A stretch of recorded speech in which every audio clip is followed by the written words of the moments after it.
Testing, testing, testing. Okay, so there we're good to go with that. So there's no check on the video.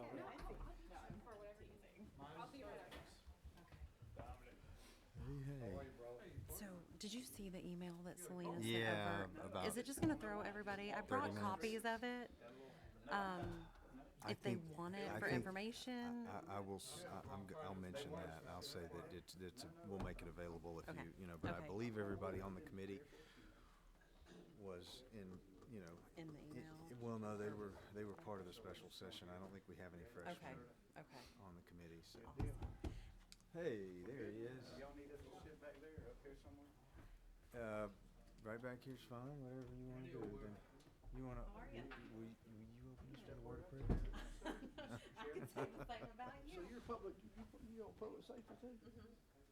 Transportation funding, public safety, and MARTOC.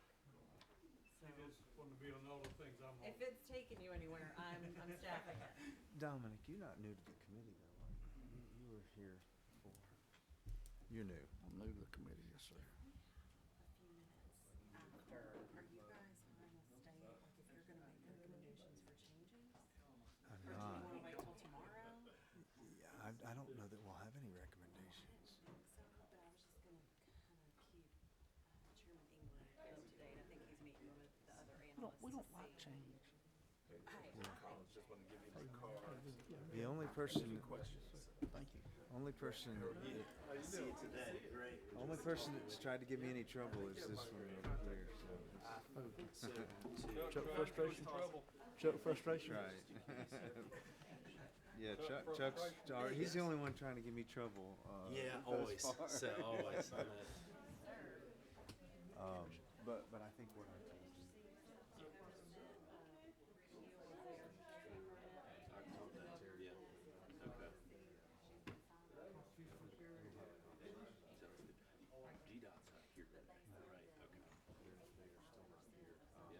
But as you'll see, I don't think we have any members that work here. Supplemental. Is dollar for dollar is You need a water, Jack? No, I'm okay, thank you, Chuck. Chairman, you need a water? I'd love one if you don't mind. Thanks. Yeah, bring me one too, Chuck, please. Thank you. I just need about $5 million for a whole project. When we get that, we'll be fine. If you'll chair this meeting, you can have it. No, I don't think that it. I don't think it works that way. What we doing today? We're going to hear from our interim director of the ATL.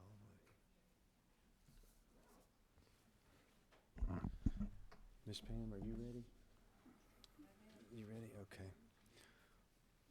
We're almost there. It's not quite 2:30, but it's close. You just got married last year, didn't you? I got married in 17, and I had a child this year. The last year, just towards the end of this.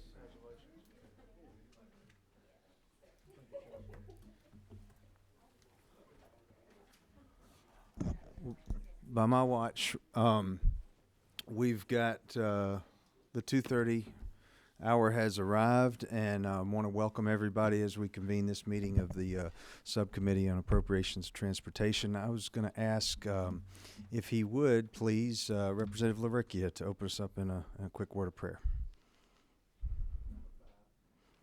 Dang, sorry. It's all right. Let's pray. Heavenly Father, we thank you for this day, God. Thank you for this opportunity to meet together and discuss the issues important to this state.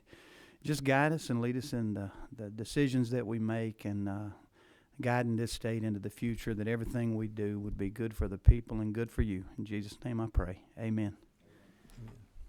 Thank you, sir. And real quick, I know we have Representative Collins is new to the committee, and as well Representative Williams, so and myself actually. So we'll all be learning a little bit here together.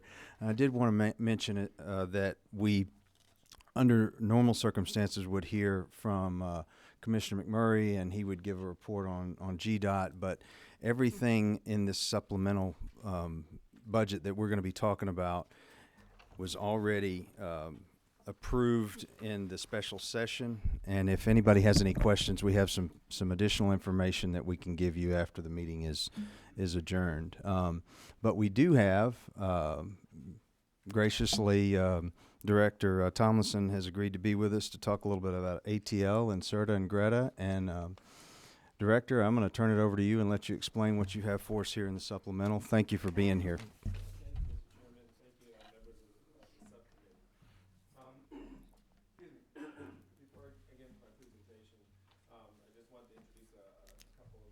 Members of my staff that are here. Scott Haggard, he's our head of our government affairs, and Jennifer La Rosa is back there. You'll probably see the two of them. Walking through the halls. Really, if at any time I'm available to you, but both of them are available, easily and readily accessible, and we're here really to answer any of your questions that you have today, or in any of the matters that we're going to talk about. Also have our budget director here today. Linda's here, you can wave, and our CFO, Monique Simmons, and our deputy executive director, Heather Aquino is in the front row as well. Today, I want to talk to you about the governor's recommended request for AFY 19. But I always find it helpful to talk a little bit about the setup of the three agencies. So as you're aware, I serve as the executive director for the State Road and Tollway Authority, as well as the Georgia Regional Transportation Authority. And per the language in House Bill 930, I also serve as the interim executive director of the ATL, or the Atlanta Region Transit Link Authority. Hopefully, by the time I get through these handful of slides, you'll have a better understanding of how we're approaching these three entities, really through the services of one unified organization. Because collectively, the three really represent the state of Georgia's focus on just mobility and trying to deal with and address congestion, either from a transit planning perspective, through our Peach Pass programs, or through the express transit service that we operate. Looking specifically at the State Road and Tollway Authority, everyone knows us for Peach Pass. Yes, we are the state's tolling operator, but it's also a transportation funding entity. So probably the next time you hear from Commissioner McMurray, when you take up the FY20 budget, you're going to see CERTA, or the State Road and Tollway Authority, mentioned in their budget, because we're involved with the financing of certain bonds. So we're doing things in financing that goes beyond just the toll roads. And so you'd see it for the Garvey program. So a little bit about what's on the slide. Again, statewide tolling entity. We operate all of the current 4 Georgia toll facilities, as well as the Peach Pass customer service and back office operation. To give you just a little sense of the size of that, we have a little over 520,000 active Peach Pass accounts, and we have about 850,000 active Peach Passes. So there's that many vehicles on our roadways that have a Peach Pass account, and we manage that entire operation. The statewide transportation financing arm, so you can see we're managing about $600 million in outstanding transportation bonds. Most of those are what we call Garvey bonds, grant anticipation revenue vehicles. This is money that CERTA borrowed, the proceeds of which was provided to the Department of Transportation, and it went into the highway program. We manage repayment of the debt service on that, and it's done with a combination of federal grant money that's coming in, along with a state match. That's the part that you normally see as a flow through. And like I said, normally GDOT would have already shown you that, and we follow that up. We also manage the infrastructure bank program, and we provided you the latest annual report on the GTIB, or Georgia Transportation Infrastructure Bank program. If you're not familiar with that, that is a revolving loan and grant program We receive approximately $13 million a year that goes into providing grants and loans to local municipalities as well as community improvement districts. And I imagine in the FY20 budget presentation, I'll be going in depth into that. And we also manage what's called the Go Transit Capital Program. So when House Bill 170 was passed approximately 4 years ago, the state issued about $75 million in GO bonds, which went into funding various transit projects around the state. And last but certainly not least, we operate the express transit service. So that's, a lot of people still call it Greta Express, but we moved the operations over to CERTA, but you'll hear a little bit more about the transit program. And as you can see, CERTA is managed by a 5-member board. It's chaired by the governor. You also have the GDOT commissioner is on the board, and 1 appointee by the lieutenant governor, 1 by the speaker, and then the governor's OPB director. Looking actually at the AFY 19 budget request for CERTA, the State Road and Tollway Authority, there's no net change, there's no increase. However, there is a fund swap, approximately $4.3 million that was in the excuse me, in the budget as state motor fuel funds, and the governor's recommended budget has a fund swap to replace those with general funds. That is allowing, that's freeing up motor fuel funds for GDOT to leverage and use in their program. Even though it's general funds, it's coming from a very specific pot of general funds money. When House Bill 170 was passed, in addition to the excise tax of motor fuel, there was a fee put on hotels and motels as well as electric vehicles. The specific language in House Bill 170 says that money has to be used for transportation purposes, and if it ever has failed to be used for that purpose, then those fees would go away. So what has happened in the budget is they are providing a part of those general funds money to us, because we do have programs like the debt service where we are assured that those will be the first dollars spent out the door. So it provides further flexibility for GDOT on motor fuel, and it makes sure that these fees, which have to be spent, are definitely going to be spent down in a timely fashion. But it represents no net increase in the funds coming into CERTA. Excuse me. Turning to Greta. Greta is an organization with a 15-member board. Most of the, in fact, all the operations for Greta are performed by the same staff at CERTA. So it's really a board, but they have some very specific functions under the law. Developments of regional impact. This is where Greta as an organization looks at large developments in the metro Atlanta area to see what is the transportation impact. So an example of that is looking at when the Braves Stadium was being built. What was that going to do to the traffic impacts? Did they account for enough entrance and exit points in and out of that development? We look at this for projects all over the metro Atlanta area. They also approved what's called the TIP, or the Transportation Improvement Program. This is the Metro Atlanta region's 6-year fiscally constrained plan of all transportation projects. We're talking MARTA, we're talking GDOT projects, projects coming out of the city of Atlanta, anything in the Metro Atlanta area that is going to receive federal funding. On behalf of the governor, we do the final approval. So these projects have to go through the Atlanta Regional Commission, but they require sign-off by the governor, and via executive order, that has been assigned to GRTA. So we exercise that power on behalf of the governor. As I already mentioned, effective July 1 of 2017, the express operations, the state's transit service that operates in 12 counties, operationally was moved over to CERTA.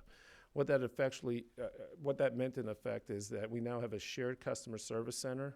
If you call about a transit issue, or you call about Peach Pass, we have universal agents that are handling all those calls. So it provides us additional redundancy and really streamline the state's customer service operations.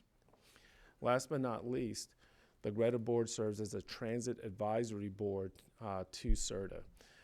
If we're making any changes on the state transit fares, the public comments are received by the GRETA board, who historically has more information, experience, and knowledge, and then recommendations are made to CERTA.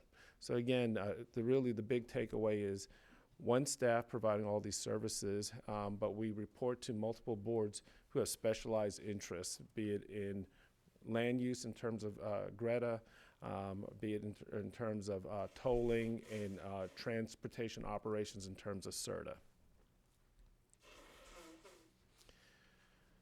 The last entity is the Atlanta Region Transit Link Authority. That was created by House Bill 930 in the last General Assembly session. This is the newest entity that myself and our staff are working with, and we have actually one of our board members here, Marcia Bomar, is one of the 16 ATL board members. This is an entity that has a 16-member board that is exclusively focused on transit and transit planning for the 13-county Metro Atlanta region. It's really the first time that there's ever been at the state level an entity whose sole focus is on transit and what it's going to mean from an economic development impact, as well as what it's going to mean to try to move people to and through and around the Metro Atlanta region. May 3rd of last year, the governor signed the bill. Since then, there's been 2 board meetings. December 14th was the first one where we were really just getting organized in terms of initial bylaws, et cetera. And then January 24th, we had a second board meeting where they ratified the FY19 budget, established committees, and really started putting the building blocks in place for one of its primary functions. And that's going to be the creation of a regional transit plan that will list all of the transit projects in the Metro Atlanta area that are either going to receive state or federal funds, or projects that are deemed regionally significant. And there's a federal definition for projects of regional significance. But this is going to bring a coordinated level of planning across the 13 counties. So we'll be working closely with our partners at MARTA, at the Regional Commission, at individual counties such as Cobb with Cobb Link and Gwinnett with Gwinnett Transit. And I really think we're off to a great start. The ATL is administratively attached to GRETA. So on this next slide, we'll talk about what shows up in the governor's recommendations. As you can see for the top half of the slide, there are no changes in the amended budget for GRETA. What you see is GRETA receives approximately just a little bit under $13 million a year. That is coupled with other funds, federal funds, and fares paid by users of the system in order to provide the express service. So all the grants that go into running that transit service flow through GRETA. In terms of payments to the ATL, you see a request of just about $490,000.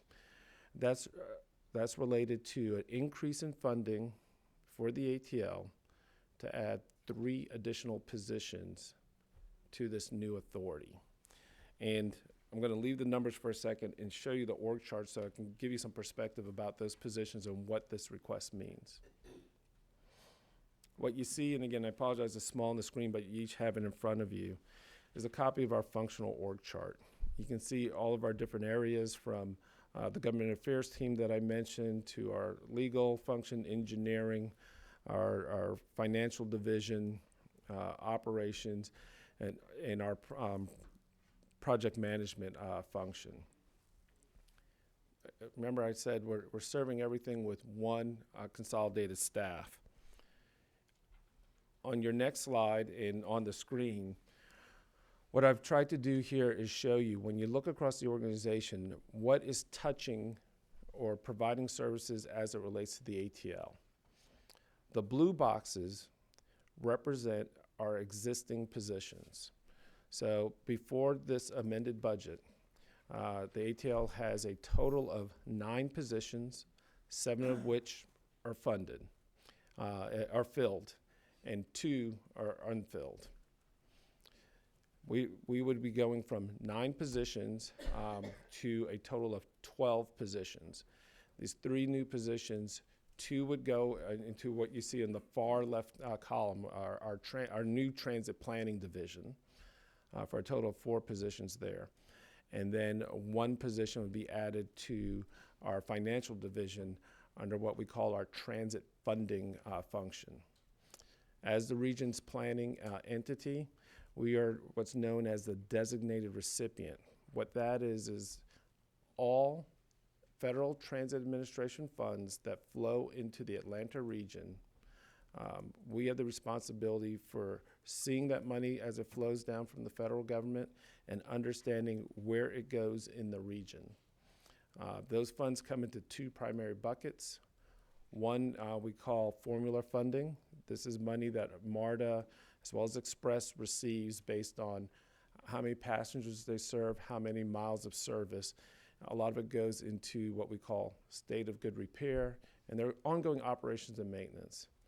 The second major bucket is what we call discretionary federal funding. This is money that would you apply for on a competitive basis to help build out, say, new projects. As a designated recipient, we get to see all of those, and we have responsibilities to be a point of contact to the federal government so they can understand what money is flowing to the region, how it's being used. A lot of this is formula-based. Our job is to make sure that the money that's coming in, the right amount of money is going to the right entity in each place. But in order to do our planning functions, as well as to do our transit funding oversight responsibilities, we had requested, and the governor's office had supported, an increase in positions. So again, 2 more onto the planning side, 1 more onto the funding side. And that's what the amended FY19 budget request is about with the 3 positions. So I know I went a little bit fast. Everything is sort of consolidated, but Mr. Chairman, I'm happy to answer questions. I think we do have a couple of questions, but great. Thank you very much for running through that, Director Tomlinson. Who's on 16? Okay. Chairman Efstration. Let's see if I can. All right. Thank you, Mr. Chairman. Thank you, Director Tomlinson, for your presentation. I know in the past with your presentations, you've been wearing 2 hats, being a director for 2 agencies. Now it seems 3. So thank you for your service to the state and citizens. As I also want to thank you for your time in the off season, being willing to meet with me and discuss issues of interest. Certainly for my constituents and those residing in the metro Atlanta area, traffic congestion is a great concern. Finding ways to address it is a top priority. And I know from our conversations we've discussed ways to potentially address traffic congestion that might be, if it's all right, I'll just make a comment and maybe you can respond, Director. Finding ways that are that might even be non-legislative to address some of the traffic congestion problems that we have, and alternative ideas, even opening up state facilities for technological innovation as we see to address underlying traffic issues. Certainly also, the way I view it, that is part of the transit discussion, and any transit proposal, as I've said to you in the past, in my view, has to comprehensively address traffic congestion, has to provide financial safeguards to ensure that the money is spent appropriately, and ultimately has to accommodate and be adaptive to technological innovation, which we're going to continue to see and nobody can fully predict at this point in time. And so with all that in mind, I would just implore those working on this to continue to focus on those 3 areas so that we can truly continue to serve the citizens of the state and the region, to have policy that in a meaningful way is beneficial to those citizens. And I know that each of us are working each day to see that through. know that the discussion is going to continue, and I appreciate the opportunity to continue to receive updates to ensure that our bus capacity continues to increase, and options that we might have to see that through is made possible in the future. Thank you. Well, thank you, your comments, I think, are spot on. The problems that we're trying to address with congestion aren't new, but we have to try to come up with some new and innovative ways to address them. I forgot to mention that, how the heck did I end up with 3 agencies? But it's really tied to what Representative Frustration was talking about. Governor Deal asked me to become the executive director of Greta. I was already the executive director of CERTA, and the reason that conversation happened had to deal with I-85 when, interesting statistic, less than 2% of the vehicles in morning rush hour using the I-85 lanes are transit, but they're responsible for approximately 26% of the people throughput that are carried through the lane. If any of you are in there, it's a victim of its own success. I mean, there's a lot of vehicles using it, but one of the things the representative was talking about, and that we talk about a lot, is if we can increase the number of people who will go ahead and at least try transit. Maybe it's not every day, maybe it's once or twice a month or a couple of times a week. That's freeing up capacity for the cars. I often say, everyone's had that feeling, probably being stuck behind one of our express buses, and you don't like it. We get that, but if that bus wasn't there, picture another 35 to 40 cars also in the lane with you, and that's really the value of trying to marry both together. And we're just trying to explore that, as well as starting to look at some innovative technology to try to encourage people to just try some different alternatives to help with the congestion problem. So thank you. Are there any other questions? Okay, we do have a couple. I'm not sure which one came up first. I'm going to go Representative Laricchia, if you'll. Thank you. Thank you for the presentation, but and we've talked before, and you always do a wonderful job. Thank you. But I noticed on your functional organizational chart, under General Counsel, the last one is toll violations. Mm-hmm. I just want you to know that, unfortunately, I know firsthand what a good job they're doing giving tickets, and they're easy to pay online. Well, I'm just going to say thank you on that and stop there. Very good. And Chairman Hitchens? Mine was about the toll violations too. On the other side, I was just wondering, I know it was a problem in the past and how effective you were. Apparently you're getting pretty effective. But I thank you for the toll lanes, the express lanes, I wish I could let you know when I'm coming up so you could turn them around. But I come up every Sunday night. But when I leave here, like this afternoon or tomorrow, getting out of town, I mean, it makes a tremendous difference. And I think all the populace, I've never been congested in that express lane, and I think probably 3 years ago when it first started, I put $100 in there, and I checked on it the other day, and I got 5 cars on it, and I've still got $50 left. So it's I often comment when the traffic is stopped and I'm moving along at 70 miles an hour, that's the best 50 cents I ever spent. And I appreciate what you're doing. I went up the other day up to LJ, and they've opened up there now too. Well, we were going to ride on that, but we were going the wrong way both times again. So, but thank you very much. I think the general feeling by everybody. But I see cars in there all the time, other than with tags, other than Florida and North Carolina, who obviously have either moved here and not changed their license plates like they're supposed to, or else they're in violation. And I know one time we were trying to deal with an effective way to recoup that money. And I'm glad to see that you're doing that. But Well, a couple of comments on that. First of all, again, thank you. And it happens to me too, where it seems like it's in the opposite direction of where I'm going. We have been able to address the problem.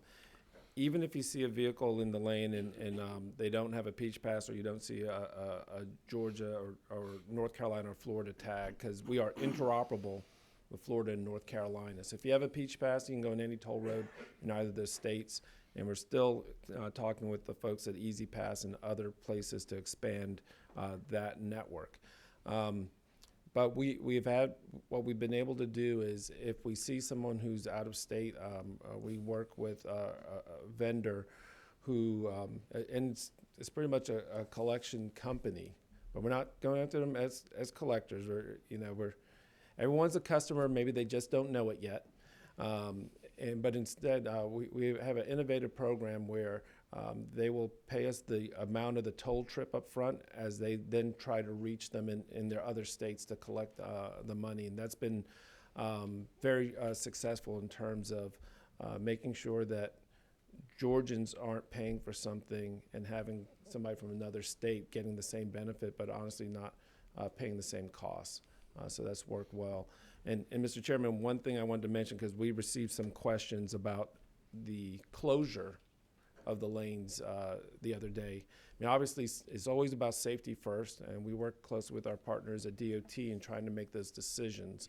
But I received a specific question that saying, if things get bad in Atlanta, why would you close? And this was about the Cobb County Northwest Expressway. And one of the things people have to remember about that particular facility, it's 30 miles of roadway, 9 miles are elevated. It's 9 miles of bridges. No matter what we do, and our partners at DOT are trying to get that brine out, but bridge surfaces are going to freeze first. So it wouldn't be a very safe or effective escape route when we're dealing with icy conditions. But again, we work with our partners. You see those hero units, and they're going out there and checking it out to make sure it's safe for cars before we go out. But that's one of the reasons why you may see that particular facility close first or early. So.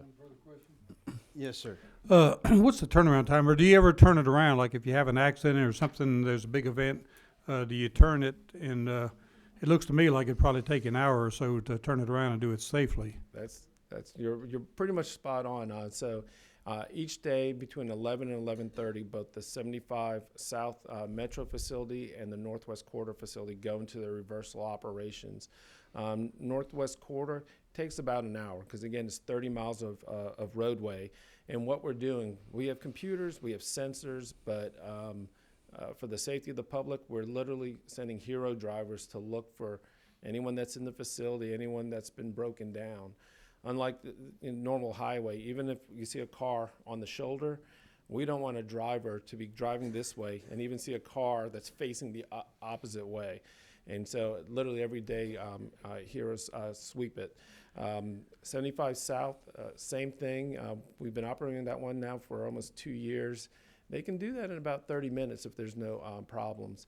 And then for your last question about special events, we've been working closely with DOT to try to balance, does the public want a more predictable schedule, or do we get the message out and react to special events where, because our fares, people are on autopilot. You're used to it every day. It's in this direction at this time, but because it's a special event, we change it.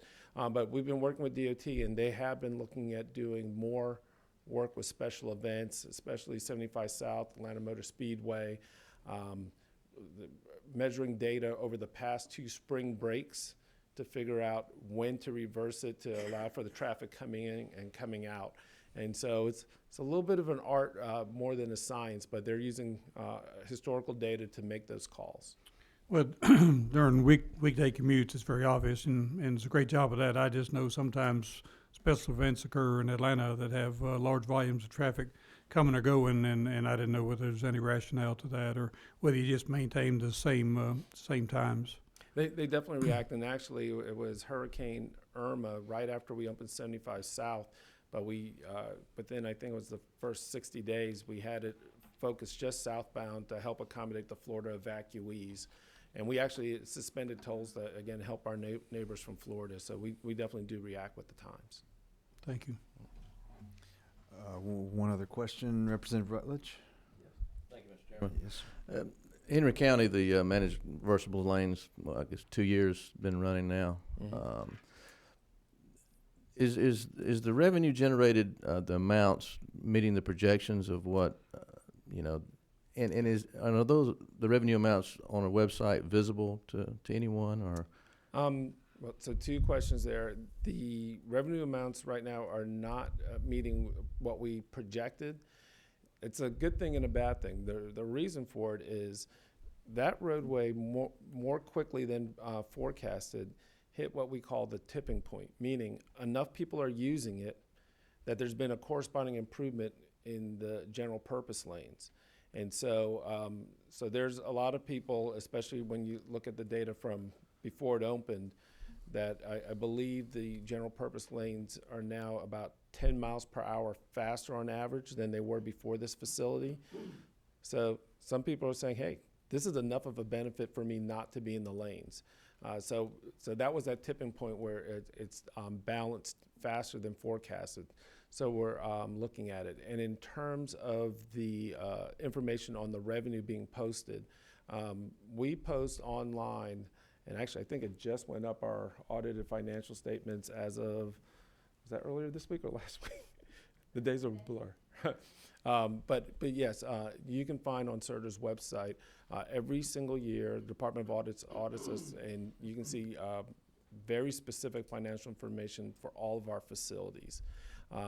We also post a lot of performance data in general. So again, that's not the revenue, but people want to see volumes are being used, how many trips, and you also have that in our annual report document, which is also, I believe, available electronically.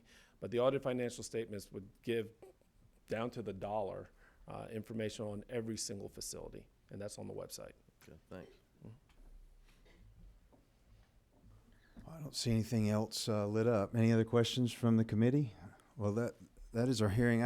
Director Thompson, if I may say so, and just echo the words that have already been said, we really appreciate what you do. I know you've got 3 different hats that you're wearing, 3 different boards, I believe, and we're so very sorry you have to deal with a former member of this body, Earl Earhart, on a regular basis as one of those board members. But we thank you for the very thorough presentation as well, and look forward to hearing from you in the big budget.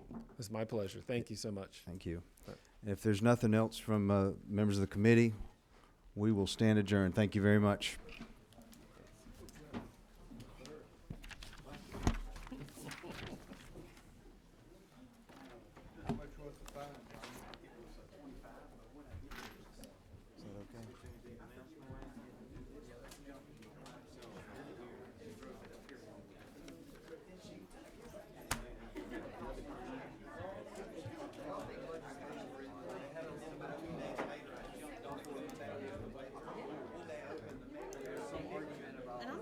Best I can